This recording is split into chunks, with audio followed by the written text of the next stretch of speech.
Avec Gilles Trignard Résidence, vous êtes confortablement installé pour regarder Si on parlait.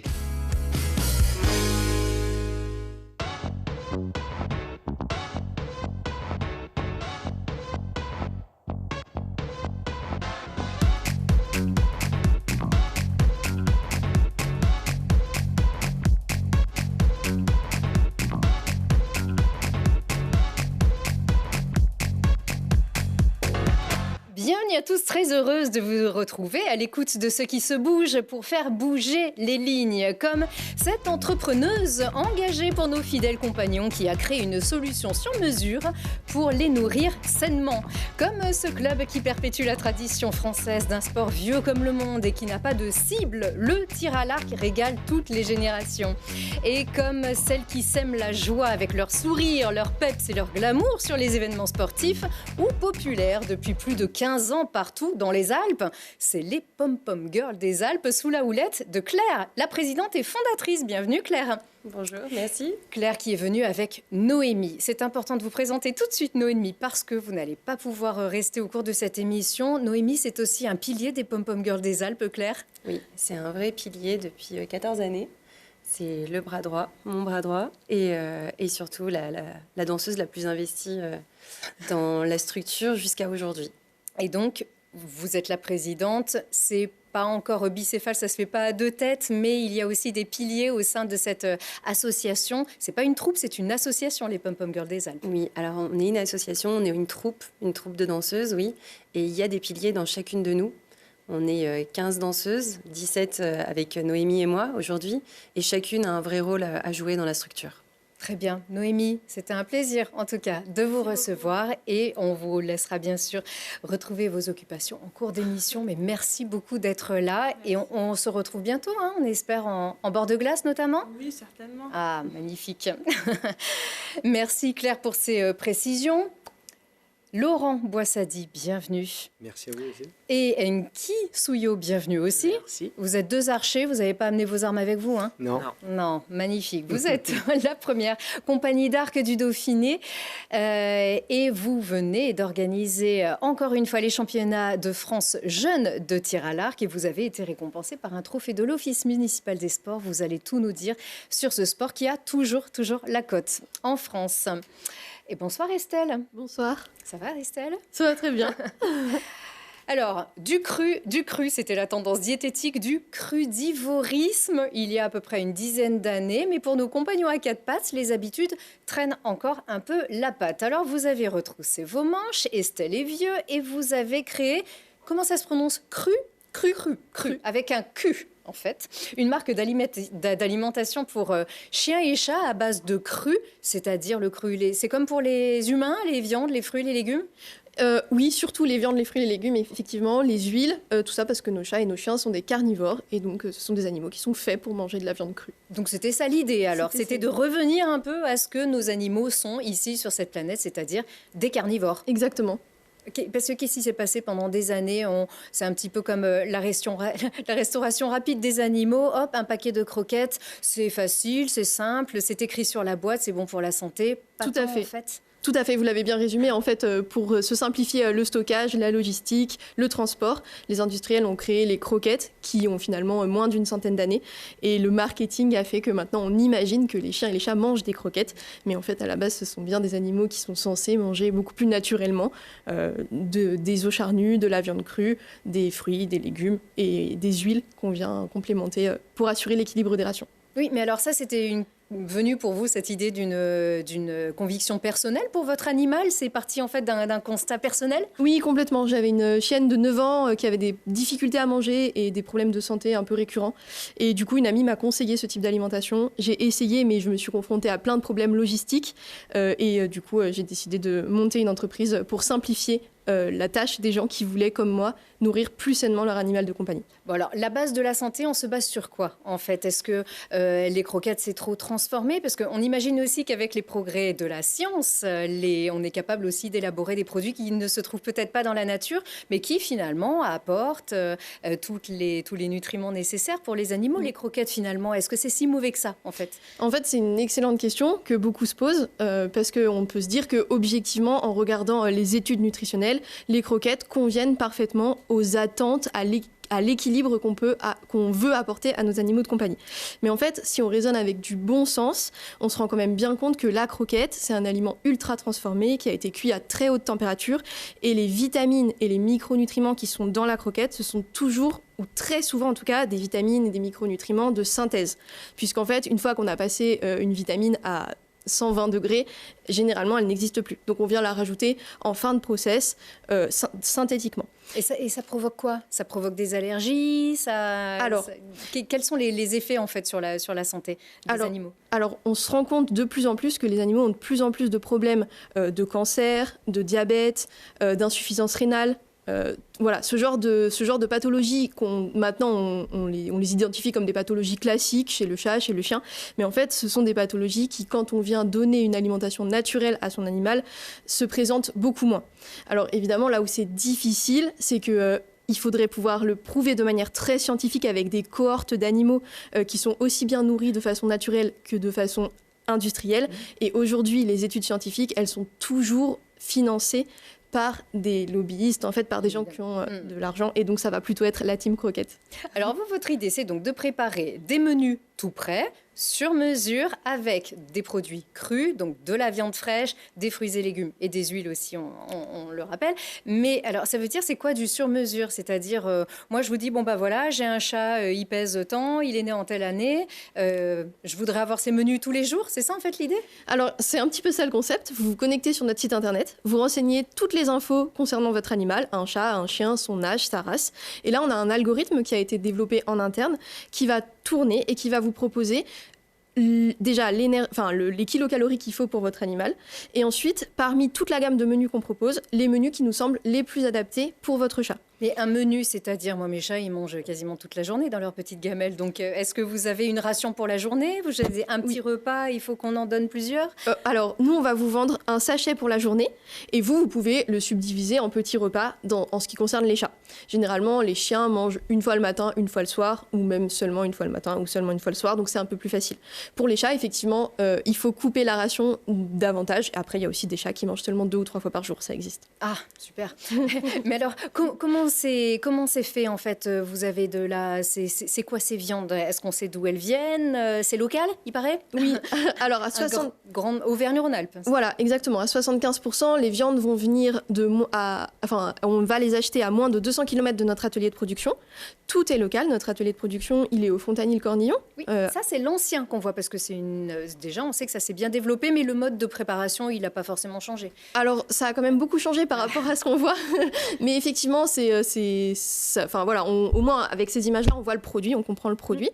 Et du coup, donc, on est maintenant installé à côté des abattoirs de Grenoble. Ça nous permet justement de bénéficier d'une structure qui est beaucoup plus qualitative, qui est OK avec toutes les normes qu'on peut attendre pour une entreprise de notre type maintenant. Et il y a le nom écrit sur l'étiquette. Oui, il y a le nom écrit sur l'étiquette. Oui, c'est le nom de l'animal. D'accord. Oui, c'est sur mesure. Et les viandes, on peut savoir d'où elles viennent, effectivement, puisque maintenant, en plus, par rapport aux images que vous voyez là, qui sont très vieilles, il y a un QR code sur chaque sachet. Et ce QR code permet de retracer l'origine des viandes à l'échelle du département. Ça, il faut se rendre compte qu'on est la seule société de pet food à savoir faire ça aujourd'hui en France. Donc, le consommateur, n'importe quel sachet, il peut comprendre d'où vient chaque morceau. Et voilà. Ah oui, c'est fait très sérieusement, c'est sûr. Elles sont très vieilles, oui, elles datent du Covid, puisque effectivement, vous avez vu, vous n'aviez pas arrêté de travailler, vous travaillez beaucoup, puisqu'il faut les livrer. Donc, une fois qu'il y a le nom dessus, qu'est-ce qu'on en fait? On va livrer, on va chercher dans des magasins, il y a des points relais, comment ça marche? Oui, alors, sur toute la partie sur mesure que vous avez évoquée, dont on a parlé, vous pouvez récupérer vos rations à domicile. Donc, dans ce cas, vous allez payer des frais pour qu'un transporteur vienne vous les livrer à domicile, toujours en surgelé, on vous garantit la chaîne du froid avec ce transporteur. Et vous pouvez aussi les récupérer en points relais. Les points relais, c'est des structures partenaires, généralement, qui sont spécialisées soit dans l'alimentation, soit dans le monde du chat ou du chien, et qui acceptent de recevoir les rations des clients une fois par mois ou une fois par semaine, si c'est des points relais qui tournent très très bien. Et on en a plusieurs dans l'agglomération grenobloise. Ça vous permet de récupérer vos rations gratuitement, pour le coup, pour la semaine, pour 15 jours, pour un mois. Et qu'est-ce que vous avez comme clientèle alors? Parce qu'on dit que ça s'est bien développé. Auparavant, ça portait un nom différent. Cru, c'est depuis quelle année? Cru, c'est depuis 2022. 2022. Donc, vous avez combien de clients à peu près? Combien d'animaux, en tout cas, est-ce que votre entreprise permet de nourrir aujourd'hui? Aujourd'hui, on fabrique 7000 repas par semaine. pour différents chats et chiens. Et on a un peu plus de 400 clients réguliers. Voilà. Et vous dites que les résultats, est-ce que c'est... Il faut que je le fasse, c'est une niche, donc oui. C'est encore marginal? Ah oui, c'est encore très très marginal. Il faut savoir que les contraintes logistiques restent quand même très fortes sur les gens qui veulent nourrir avec ce type d'alimentation, même quand on leur mâche le travail, si j'ose dire, et qu'on leur fait les sachets et qu'il n'y a plus qu'à servir, il faut quand même accepter d'aller chercher sa viande régulièrement, enfin ses repas régulièrement, de stocker dans son congélateur et de prendre le temps de décongeler 24 heures avant. Oui, mais si on a le... je dirais pour les retraités peut-être aussi, qui veulent prendre soin aussi davantage de leur animal sans les contraintes, etc. Là aussi, c'est vrai que ça peut fonctionner. C'est aussi une partie... Alors, c'est une partie de la clientèle, mais pas forcément surreprésentée. Voilà. On va vraiment avoir tout type de personnes. Et on va plutôt même avoir ce qu'on appelle les millennials. Donc, les jeunes nés autour des années 2000, qui, en fait, avant d'avoir des enfants, se lancent plutôt dans... Nous, on appelle ça la pet parentalité. Donc voilà, ils ont d'abord un animal de compagnie avant d'avoir des enfants et ils s'en occupent extrêmement bien. Ça fait partie de la famille, un animal de Exactement. compagnie. Donc un poil plus doux, joli, une alimentation, donc pas de sucre, pas de céréales, puisque dans la nature, voilà, un chat mange rarement des céréales. Et puis un meilleur transit. Oui, exactement. Et ça, c'est bien aussi pour le propriétaire qui ramasse. Tout à fait. En fait, c'est là aussi où on rejoint le bon sens. C'est qu'un animal qui assimile mieux ce qu'il mange, il rejette moins, naturellement. Et donc, du coup, c'est pas très glamour, mais moins de crottes, ça sent moins mauvais. Et l'animal va moins souvent à la selle. Voilà. Mais c'est vrai, ça fait partie de la vie aussi des propriétaires d'animaux. Exactement. Je ne sais pas si c'est votre cas. Vous avez des animaux à la maison? Moi, j'en ai eu une pendant 18 ans. Ah ouais. Elle mangeait des croquettes pendant 18 ans De la nourriture, en tout cas, adaptée. Et effectivement, malheureusement, je n'avais pas encore croisé son chemin. Donc voilà, aujourd'hui, la démarche serait différente. Bon, la prochaine, peut-être jusqu'à 23, 24. Je crois que le chat le plus vieux a 27 ans, 25 ou 27 ans en Angleterre. Ouais, c'est une femelle. Voilà. Eh bien, bravo, en tout cas, pour cette entreprise qui marche bien. Vous avez une petite trentaine d'années, c'est ça? Oui, exactement. Et vous vous êtes lancé en 2018. Eh bien, longue vie a accru. Merci. Merci beaucoup. Et puis, une autre... ça non plus, c'est pas du tout une niche. On ne peut pas en parler. Non, le tir à l'arc, encore moins.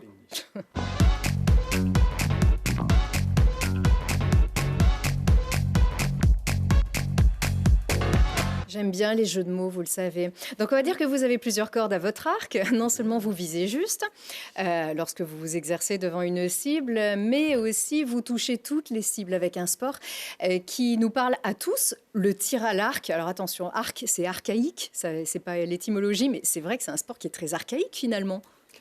C'est un sport qui est assez ancien, effectivement, puisque déjà même au niveau des guerres, on avait des archers qui étaient déjà récompensés justement pour être en avant-garde et de pouvoir sauver les troupes. Et oui, et la guerre, la préhistoire aussi. Voilà. On a retrouvé des arcs, traces, bien sûr, des traces qui datent du Paléolithique. Et puis, ce qui est archaïque aussi, c'est que ça fait appel à nous aussi, à notre enfance. On a tous, on tire tous à l'arc quand on est petit. Alors vous, j'aimerais savoir quel était votre héros d'enfance. C'était lequel? Alors, est-ce que c'était ceux-là? Moi, oui. Il y en a beaucoup qui ont découvert avec ça, non? Enki, peut-être?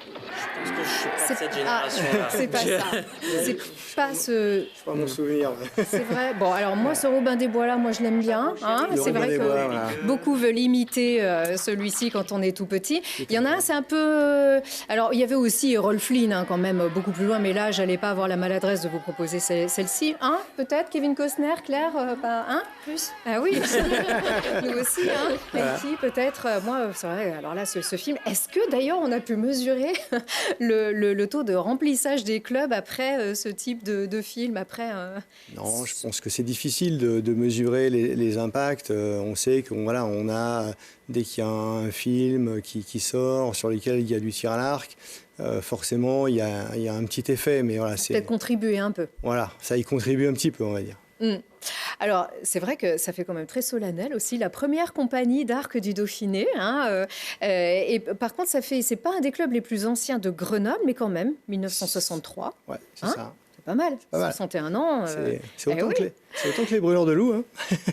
Oui, c'est ça. C'est ça. Pareil. Exactement. Mais vous êtes aussi connu et reconnu donc, pour votre professionnalisme. Donc, on les a, les images de ce trophée de l'OMS, donc l'Office municipal des sports qui chaque année récompense le sport grenoblois dans toute sa diversité, dans les efforts pour l'éco-responsabilité, pour la citoyenneté. Vous avez été la manifestation de l'année 2023. Voilà, avec l'organisation des championnats de France jeunes à Alpexpo. Et quelques jours après, vous avez récidivé. Donc le trophée de l'OMS, c'était le 15 février dernier. C'était le 15 février, donc c'était pour effectivement nous récompenser du championnat de France adulte et élite qui avait eu lieu en mars 2023. Et puis on a effectivement réédité sur cette année 2024 avec le championnat de France jeune pour les catégories donc U13 à U21. C'est ça, c'est pendant 3 jours à Alpexpo. U13, ça veut dire que c'est ici que commencent vraiment les choses sérieuses pour le haut niveau. Il commence vraiment à y avoir une appétence, un potentiel qui se développe. Ouais, c'est ça. C'est à partir de cet âge-là où les jeunes qui sont rentrés en formation dans les clubs un petit peu plus tôt, puisque les catégories en dessous, U11, ce qu'on appelle les poussins ou même les baby, parce qu'il y a des clubs qui peuvent les accueillir à partir de 6-7 ans. Nous, on préconise plutôt à partir de 8 ans, parce que la morphologie est déjà un petit peu plus mature. Et à partir de là, c'est de bien les former dans les clubs pour qu'ils puissent arriver dès l'entrée dans la compétition sur des championnats de France de ce type. Voilà. Et Enki, on a vu qu'ici, il y a des garçons, des filles, des garçons qui sont donc vraiment juste avant la catégorie senior, d'autres qui sont beaucoup plus petits.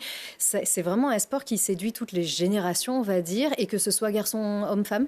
Oui, tout à fait. On a quand même une très bonne part de sport au féminin dans la fédération. Ça séduit tous les âges, donc comme a dit Laurent, on commence à partir de 8 ans, mais on a des archers qui peuvent aller jusqu'à 80 ans, etc., et même plus. C'est adapté à tous. On peut l'adapter très facilement à tous les publics.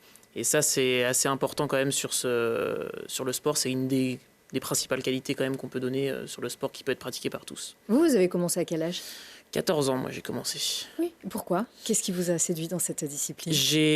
On m'a déjà posé la question plusieurs fois, je ne saurais pas dire mais pourquoi j'ai choisi celle-là plus qu'une autre, mais voilà, je suis parti là-dedans, ça me plaît, je continue et donc voilà. Il y a la notion de défi aussi, oui, toujours, sûrement. Viser le 1000. C'est ça.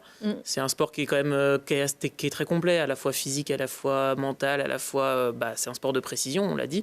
Donc voilà, c'est assez complet. Moi, ça me convient bien en tout cas. Et avec l'organisation d'une compétition comme celle-ci, c'est beaucoup d'investissement. C'est 400 compétiteurs pendant 3 jours, une grosse organisation. Le principe en fait de la compétition, comment ça se passe pour une catégorie, par exemple, on va dire les U13. Combien de fois est-ce qu'on tire ? Comment ça se passe en fait le principe d'un championnat ? Le principe d'un championnat, c'est de rentrer donc dans un tir de qualification. Donc un tir de qualification, c'est 60 flèches. C'est 2 séries de 30 flèches, sachant qu'il les tire à chaque fois par 3. Par 3 pendant combien de temps alors ? On a droit à 3 tirs ? Ils ont 3 flèches, ils ont 2 minutes pour pouvoir tirer leurs 3 flèches. Donc 60, c'est un bon effort physique. Ouais, voilà, mais ça reste effectivement assez facile. On voit souvent chez les jeunes notamment, ils sont quand même souvent plus rapides que les adultes. Et voilà, généralement... Parce qu'ils se précipitent, c'est pour ça ? Oui, enfin voilà, il y a en tout cas... une envie de conclure plus rapidement, peut-être. Peut-être, oui. Voilà, donc après ces tirs de qualification, il y a forcément un cut qui est défini par rapport au nombre d'archers dans la catégorie. Et à partir de là, ils vont rentrer soit en 16e de finale, 8e de finale ou quart de finale. Mais généralement, chez les jeunes, c'est plutôt des 16e de finale. Et puis derrière, essayer d'aller le plus loin possible dans le tableau des matchs pour arriver jusqu'à la petite ou grande finale, suivant le cas. Alors, je pose aussi beaucoup de questions parce que c'est un sport olympique qu'on va revoir au JO de 2024. Donc, sur des mêmes concurrents ne s'exercent pas sur la même cible. Ils ont chacun leur cible qui est mesurée. Alors, comment est-ce qu'on mesure qui est le plus près du 1000 ? Alors, les cibles ont notamment sur le tir en salle, par exemple, 3 zones. Une flèche dans chaque spot. Et chaque zone est définie par un nombre de points. Avec un système de cerclage qui permet de définir les zones.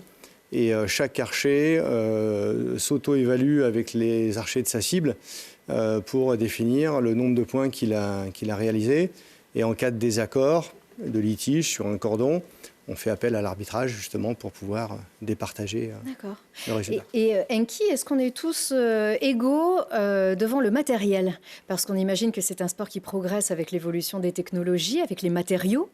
Oui, tout à fait. Ça a beaucoup évolué même dans ces dernières années. Il y a eu beaucoup d'efforts technologiques qui ont été faits. En fait, on n'est pas tous égaux dans le matériel. Par contre, le matériel s'adapte beaucoup à tout le monde. C'est-à-dire qu'il existe maintenant beaucoup de matériel différents. Avec toute l'évolution, les marques créent beaucoup de choses. Comme au Tour de France, tous les cyclismes où les équipes n'ont pas les mêmes vélos. Et là, c'est la même chose au tir à l'arc. C'est-à-dire que tous les archers ne vont pas avoir le même matériel et vont avoir un matériel qui va être adapté à eux. Donc c'est ce qui permet d'ailleurs de pouvoir tirer dans toutes les conditions, et quelle que soit sa condition physique. Parce que vous l'avez dit, c'est un sport olympique, mais c'est aussi un sport paralympique. Donc c'est aussi important de le dire. Donc on peut aussi le faire sur ce point-là. Et voilà, le matériel est plutôt sur une adaptation à l'archer que l'archer qui s'adapte au matériel. Et il est donc de plus en plus léger, j'imagine? Oui, et léger, plus performant, on va dire. On va gagner en performance, en rendement sur le matériel. C'est-à-dire qu'avec le moindre effort, on fait plus de résultats. Plus de puissance, de poids, etc. Ça s'adapte. Ça dépend des marques. Comme le vélo, on est allé vers le carbone. Oui, forcément. Ça, oui. Voilà, tout à fait. Les cordes, elles ont changé aussi? Oui, Oui, bien sûr. beaucoup plus résistantes. D'accord. Parce que quelles sont les aptitudes physiques aussi? Est-ce qu'il faut avoir des bras solides? Est-ce qu'il faut avoir un dos costaud? Qu'est-ce qui est mobilisé en fait dans l'effort d'un archer? Il y a beaucoup de muscles qui sont mobilisés. On est sur beaucoup de gainage au départ, pour avoir une posture, on va dire, idéale. Et puis après, il va y avoir tout un travail de fond à faire avec justement, comme le disait Enki, un matériel adapté. C'est-à-dire qu'une personne qui rentre en formation, qu'il soit jeune ou moins jeune, il va falloir qu'on adapte le matériel pour qu'il puisse le faire, pour qu'il puisse progresser. Aujourd'hui, voilà, l'avantage du matériel aujourd'hui, c'est ça nous permet effectivement d'adapter à chacun et à chacune. Voilà. Ça évolue autant que les raquettes finalement. Il y a des cordes, il y a un cadre, voilà, c'est à peu près. Ça évolue, puis après, c'est l'évolution, on va dire, de l'athlète en lui-même, de l'archer, qui va faire que, il va progresser, il va pouvoir augmenter la puissance de son arc, la maîtriser, parce que c'est ça qui va être important. Donc, oui, d'où c'est un sport aussi thérapeutique. Pour beaucoup, exactement. En fait, c'est un sport qui permet d'améliorer sa concentration, de se retrouver aussi. Oui, je pense que c'est un sport qui permet de se focaliser, peut-être pas d'aller jusqu'à de l'imagerie mentale, mais au moins de s'imaginer effectivement sa flèche, arriver en cible, pour pouvoir se concentrer et être vraiment sur le geste idéal sur chacune des flèches. Et vous, Enki, est-ce que vous considérez parfois que c'est un peu ingrat, comme au patinage par exemple, on ne sait pas pourquoi, ça ne va pas passer à ce moment-là, alors que les quadruples sont passés 10 fois avant. Est-ce que vous êtes dans les meilleures conditions possibles et en fait, il y a tellement d'aléas qui se jouent à un cheveu? Oui, c'est ça, c'est exactement ça. C'est un sport de répétition, principalement, parce que comme l'a dit Laurent, une qualification, c'est 60 flèches. L'objectif, c'est de faire ces 60-là identiquement pour aller toujours au même endroit. Donc c'est très compliqué à la fois physiquement, mentalement, de réussir à répéter 60 fois exactement la même chose, sachant que son corps, on le maîtrise plus ou moins selon son état. Mais son mental aussi. Et son mental, tout à fait. Donc oui, c'est parfois assez rageant de voir que ça ne donne pas ce qu'on veut. Mais c'est ça qui fait aussi la beauté du sport et qui fait que pour beaucoup, on continue. On répète jusqu'à réussir à le faire le plus souvent possible. Oui, puis on apprend sur soi aussi. Exactement. Bien sûr. Comment elle va alors notre France depuis Sébastien Flute en 1992 à Barcelone? On s'en souvient, ce jeune homme qui avait popularisé vraiment le tir à l'arc. Comment est-ce qu'on se porte depuis cette médaille d'or? On se porte bien. Il y a eu forcément le creux du Covid qui a fait chuter de pratiquement 20 000 licenciés. Aujourd'hui, on est revenu quasiment au meilleur niveau qu'on avait atteint au niveau fédéral. On est à 75 000 licenciés pour l'année 2024. Ça reste effectivement un score honorable avec effectivement l'objectif des JO. Qui, je l'espère, nous apportera on a des chances médaille. de médaille? Oui, on a des chances de médaille. Allez, on le dit. On aura qui? On a une garçon-fille. On a une très belle équipe aujourd'hui. Ils sont 4 femmes, 4 hommes à travailler depuis septembre. Ils étaient un petit peu plus nombreux, mais bon, les sélections ont fait que, voilà, à partir de janvier, il n'était plus que 4 dans chaque catégorie au niveau des valides. Ils sont, je crois, 6 ou 7 au niveau du para. Et l'objectif pour eux, c'est de réussir une belle saison extérieure, une belle préparation pour arriver au JO prêt. Ça arrive là. Voilà, donc, mais ça arrive. On est presque. Voilà. Enki peut-être? Non, malheureusement, non. Le délai est encore un peu court pour Quand j'avais commencé, on en avait parlé dès 2024, mais bon. Une autre catégorie peut-être? Allez. Je vais me casser une jambe et puis. Bon. C'est vraiment très loin et c'est là où on observe quand même le niveau des archers au niveau international et du coup olympique. On est très très loin de ce qu'on peut connaître en réalité club et c'est à la fois une capacité et un investissement qui est très très différent. C'est des archers qui ne font que ça de leur vie et.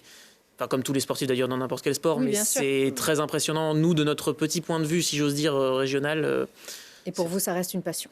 Oui. Pour nous, ça reste une grande passion. Voilà, il n'y a pas que le haut niveau, il y a aussi le sport pour tous. C'est ça, tout à fait. N'est-ce pas? Bien sûr, on va en parler tout de suite. Encore merci beaucoup et encore bravo. Peut-être encore un trophée de l'OMS pour encore ces championnats l'an prochain. Là, on en a encore un trophée tout de suite. Et oui.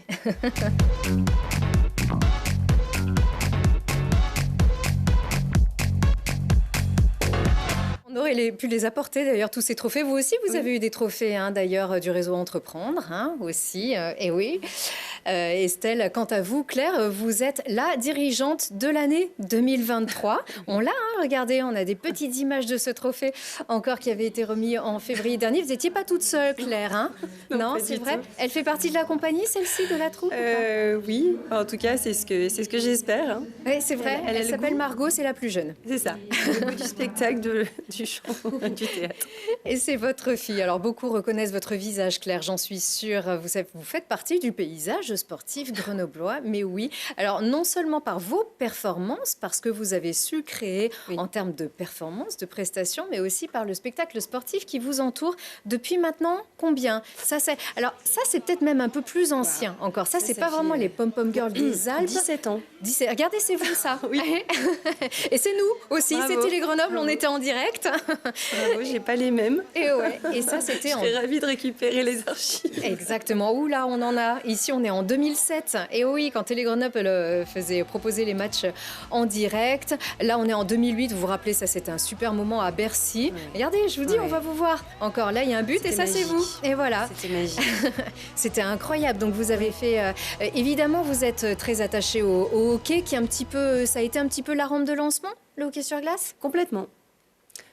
En tout cas, sur le point de vue association, structure, danse, oui, pom-pom à Grenoble, oui. Ça a été les Brûleurs de Loup qui nous ont fait confiance en premier. Voilà, sur un match Grenoble-Rouen. Ça, je m'en souviens très bien. Voilà, la pression, C'est oui, pas le petit match, c'est le classico, comme on dit. Oui, exactement. Et si on réussissait à remporter, on va dire, le soutien du public et surtout de toutes les personnes qui étaient dans l'enceinte finalement de la patinoire, on avait le droit de revenir pour les playoffs. Donc oui. on avait tout fait, je crois. Période d'essai, alors finalement, oui, ça a été ça. C'est ça. Parce que l'idée, c'était donc d'animer, c'était ça? Ou c'était de faire de la danse? C'était d'animer une salle? Est-ce que c'était du cheerleading carrément où on encourage une équipe? C'était quoi votre idée à vous? Alors, notre idée à nous, c'était de construire une équipe sur Grenoble qui puisse proposer de la danse sur les événements sportifs. Et on est parti de là. Et c'est vrai que quand les Brûleurs de Loup ont été d'accord de nous faire confiance sur ce match-là, il a fallu quelques mois avant qu'on recrute d'abord, qu'on forme, qu'on achète les pompons, qu'on achète les tenues. Tout ça pour ce match-là. Ah, ça a été vraiment l'idée d'un one-shot. Ouais. Et ça, je ne suis pas sûre que tout le monde ait pu être au courant de cette anecdote-là. Ce qui a fait que derrière, on a fini la saison avec eux, on a bien fêté ça avec eux, ça a été une très belle année. Et à la suite de ça, on a monté la première structure associative. Donc ça, c'était en 2007. 2007. C'est ça, aussi, presque aussi vieux que Télé Grenoble. Mais c'est vrai qu'on reparle des Brûleurs de loups. À Clémenceau, ils avaient aussi leur Pom Pom Girl. C'était vraiment une animation à l'époque pour Clémenceau. Ici, il s'agissait vraiment de faire beaucoup d'animations et pourquoi pas de se développer. Donc là, on vous a vu en plein air, on vous a vu aussi... alors, je crois que vous allez aussi aujourd'hui désormais sur les terrains de basket. Là, on est à Roanne, c'est ça? Donc, c'est des Alpes, voir les territoires alentours. Vous vous êtes beaucoup développé depuis ces 14 dernières années. Aujourd'hui, combien est-ce que vous êtes? Alors aujourd'hui, l'équipe phare, donc les PPGA Dancers, cette année, elles sont 15. Et je comptais Noémie et moi pour dire 17 parce qu'on a aussi notre rôle dans la structure. Et on a à peu près 30 enfants et adolescentes. Parce qu'on n'en parle pas souvent, mais on forme les enfants à partir de 7 ans. On a des cours et ça fonctionne très bien, ça plaît. Et justement, c'était l'idée de la deuxième structure que j'ai montée qui s'appelle les Pom Pom Girls des Alpes et donc aussi les PPGA Dancers, qui est l'équipe phare. Et c'est grâce finalement à des enfants qui sont venus me voir dans les gradins qui m'ont donné envie de recréer une structure en intégrant les enfants. Oui, parce que souvent, pendant que vous dansez, les enfants viennent essayer de faire pareil parce qu'on agite des pompons. C'est ça, en fait. C'est l'amusement, au départ, qui attire plus que l'acrobatie ou la danse ou même le soutien, le support. Oui, je pense que notre meilleur public, c'est effectivement les enfants. Enfin, moi, c'est comme ça que je l'ai toujours vu. C'est ce qui m'a donné envie de faire tout ça. Ensuite, ça a été la transmission de la danse. Et puis moi-même, je suis montée en compétence grâce aux danseuses, grâce aux chorégraphies qu'on a chacune créées, parce que je ne suis pas non plus à la base de toutes les créations artistiques. Et puis, ça a été la confiance des clubs grenoblois, ça a été la confiance aussi des clubs avoisinants qui nous ont donné et qui nous ont proposé de nous développer à leur côté. Et effectivement, on a eu des challenges aussi. On a pu danser pour des marques, des grandes marques très connues. Et c'était très honorable aussi de pouvoir officier sur d'autres choses que du sport, même si notre objectif premier, c'est vraiment de faire plaisir au public. Faire plaisir au public et aux danseuses aussi, puisque ça reste de la danse. Les acrobaties sont quand même, elles sont pas trop dangereuses, parce qu'on sait qu'aux États-Unis, le cheerleading, c'est une discipline sportive qui est associée à un club. Ici, ce que vous proposez, c'est quelque chose qui mélange un petit peu tout ça, en fait. C'est ça. Et ça reste, c'est une performance de danse. En fait. Oui, c'est de la danse. C'est de la danse. Vous étiez prof de danse ou est-ce que Non, j'ai été danseuse au Palais des Sports avant. Mais j'ai été danseuse, oui. J'ai fait 14 ans de classique, beaucoup de modern jazz. Enfin, effectivement, j'ai commencé mes débuts à 7 ans. Donc, c'est ce qui m'a aussi poussée à monter en compétences et puis de monter cette structure, de par les compétences qu'on développe aussi. Quand on gère une structure, on développe aussi d'autres choses. Par contre, au niveau danse, je vous rejoins, c'est attrait à les performances que font les danseuses aux États-Unis sur les matchs de football américain ou de hockey sur glace. Et c'est ce qu'on appelle du cheer dancing. Le cheerleading est encore aujourd'hui lié à la compétition sportive. Et aujourd'hui, nous, notre activité est un petit peu différente. Alors déjà, elle est française, donc ça reste Pom Pom Girls. C'est comme ça que les gens le comprennent le mieux. Et il n'y a pas de compétition. Donc c'est vraiment du sport plaisir et de la danse. Et puis c'est joyeux, ce que vous voulez, c'est véhiculer de la joie, c'est de la couleur. C'est vraiment, voilà. Mais quand même, ça demande beaucoup d'entraînement quand même. Ça demande beaucoup d'entraînement aux filles. Et puis cette capacité à pouvoir... danser avec des pompons, donc et des loups. À la fois c'est simple et pas si simple que ça, parce que ça contrarie les positions de danse qu'on a habituellement. Et c'est surtout ce sourire qui au départ peut être figé quand on commence et qui devient très facilement naturel quand on prend plaisir. Oui, et puis ce qu'on voit aussi, c'est que il y a vraiment ça reste un corps. On n'est pas toutes capables aussi de danser, d'assumer son corps. Vous acceptez tout le monde, et on voit vraiment toutes ces jeunes femmes, avec d'ailleurs les garçons. On a vu le loup tout à l'heure. Ici, c'est l'animateur. Tout le monde joue le jeu, mais il y a vraiment une idée de bien-être aussi, quel que soit son corps. Complètement. Moi, c'est vrai que dès le début, j'avais associé aussi ça à du sport en parallèle, hein, pour qu'on puisse monter aussi, les filles puissent être mieux dans leur corps.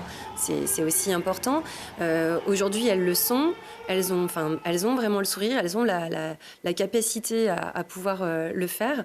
Et puis elles sont aussi relativement jeunes. Hein. Voilà, c'est pas un sport. C'est vrai que même si nos recrutements sont ouverts à tout âge, on reste quand même dans une tranche entre 18 et 30. D'accord. Vous dansez encore avec elle? Alors, je ne fais pas partie des 30. Mais... ça pourrait. Enfin, qu'est-ce qui l'empêche finalement? Non, je pourrais continuer. Effectivement, je pourrais continuer. Après, c'est mon rôle de maman qui a fait que je me suis tournée vers d'autres activités. Mais par contre, j'étais enceinte quand je dansais encore. Ouais. Donc, ça ne fait pas si longtemps que cela. Je ne suis plus dans les 30. Vous m'accepteriez peut-être quand même aussi ou pas? Avec plaisir. Voilà, mais peut-être pas... Avec grand plaisir. D'accord, ok. Parce que ça encore, c'est assez inédit. J'ai retrouvé une petite archive. Oui. Regardez, parce que quand même chacun... Vous voyez, vous êtes là derrière à droite et vous avez vu ce qui était en train de se préparer. Ce qui s'est préparé, c'était ça. Vous vous rappelez de ça? Mais oui, maintenant je vous l'ai dit. Et vous avez rien dit.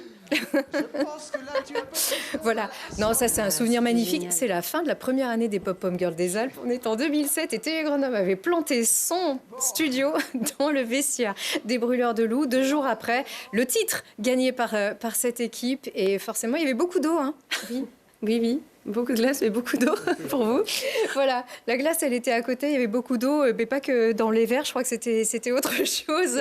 Forcément, c'était très joyeux, festif, des super souvenirs. En tout cas aussi, c'est une belle aventure avec ce club historique. Oui, c'est des beaux souvenirs et je suis contente qu'aujourd'hui, ce club aussi, il en soit là où il en est aujourd'hui.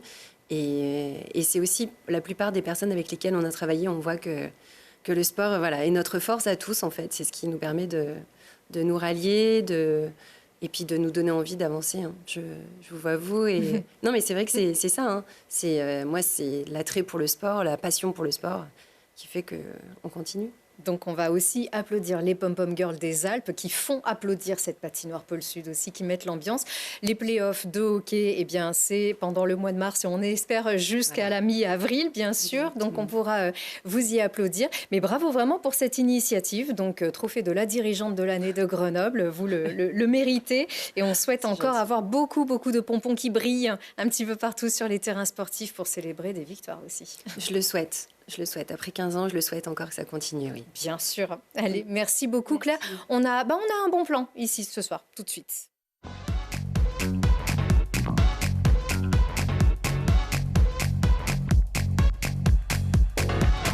Parce que les bons plans, moi, ça peut être la cible à planter n'importe où, dans un parc ou dans un jardin. Aller applaudir les Brûleurs de Loups avec les pom-pom à Pôle Sud. Et vous, c'est le moucherotte. Voilà. Moi, j'adore ce sommet.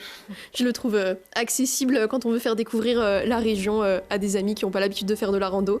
Accessible, ça va, ça se fait encore? Oui, je trouve qu'en prenant son temps, on y arrive et c'est un super panorama. Et je trouve justement qu'on peut aussi se faire plaisir personnellement en y mettant un peu plus de peps et c'est aux portes de Grenoble. Là, on est au-dessus de tout, on observe à toute heure. Exactement, à toute heure, ouais.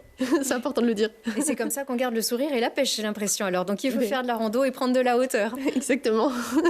Merci beaucoup, à vous, Estelle et Vieux. Et merci à vous tous encore de votre fidélité à Télé Grenoble. On était ravis de vous recevoir. Et merci à vous tous. À très vite.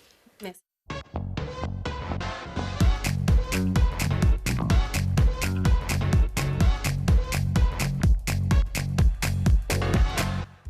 Vous avez profité de Si on parlait avec Gilles Trigna Résidence.